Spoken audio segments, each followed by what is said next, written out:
Disappointing night in the Vine Center here on Thursday as the Radford Highlanders come to town and knock off the Liberty Flames. Your final score tonight, 63-50, alongside Paul Nazigan. My name is Nick Pierce. And, Paul, this was kind of a tale of two halves, if you will. The Flames fell behind by 11 in the first half, had a mini burst to come from behind towards the end of the first half.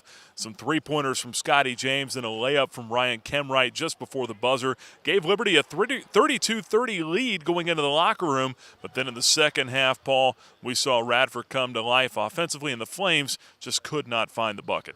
Yeah, again, Radford kind of jumped on us, right there at the get-go. But, again, credit the Liberty. The players just really responded, made a real nice run to go into halftime up 2. But the second half was Ed Polite. He just came out. He scored the first 2 points of the second half and really just exploded in scoring a variety of different ways, made his presence felt on the defensive end, really just kind of took over there. And the Flames just kind of went cold second half, just really not able to make a run. Yeah, Flames 6 of 21 from the field in the second half, 1 of 9 from deep, and then a scoring drought of nearly 10 minutes.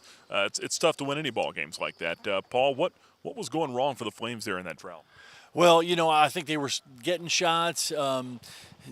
Certainly not. Shots weren't falling. Just not able to even really get much off penetration. I mean, again, Radford, that they're a really good team. Again, they for several weeks of the conference season, they were in the number 1 spot. Very capable team, came in here and really, I think you really just got to credit them and what they did on really both ends of the floor. Well, after the ball game, we did have a chance to catch up with the head coach, Richie McKay, and some of the Flames players for their thoughts. I thought we were poor. Radford had a lot to do with it, but thought we were ununified or not united. Thought we were selfish defensively. I thought we put our head down and pouted, and I thought they played a lot harder than us. I felt we were getting some good shots in there. I think shots that should fall, and then I think sometimes we weren't getting into the paint as much as we should. We got to force the issue and try to attack more. We were settling for jumpers more often than not. So, yeah, again, we're not going to win many games doing that. Does it kind of snowball, too, like you said, forcing the issue the longer it goes, and you can... I just didn't think we executed offensively enough. Defensively, we got a little tighten our gaps, I think. So they got a couple easy baskets here and there, and just didn't execute. Scotty James tonight led the Flames with 15 points offensively, then Ryan Kemwright with 13. We mentioned Scotty, career-high 3 3-pointers, all coming in the first half here tonight.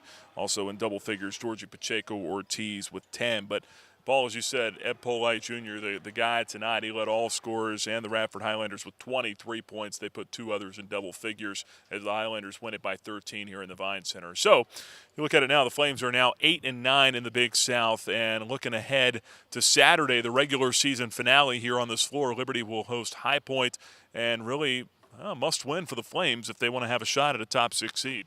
Yeah, and so I think there's a little more clarity at the very top, with Winthrop and Asheville, Radford right there, but the next 4 teams, it's still a logjam going into Saturday, the last regular season game for everybody. So, High Point coming in, a game that Flames were down there, had a chance to win and made a nice comeback and a nice run at the end, but just came up a little bit short.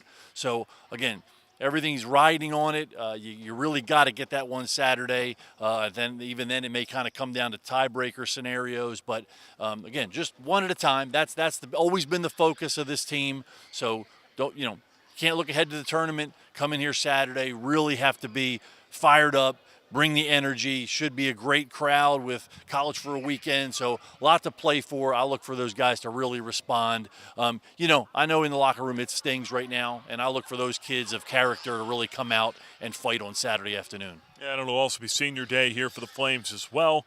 So a lot of emotional charge there. And High Point, they won again here tonight at their place against Longwood. They're now 7-2 at home in conference play. They've not played as well on the road. So hopefully the Flames can use that home field advantage, their home court advantage, if you will, to their advantage coming up here on Saturday afternoon.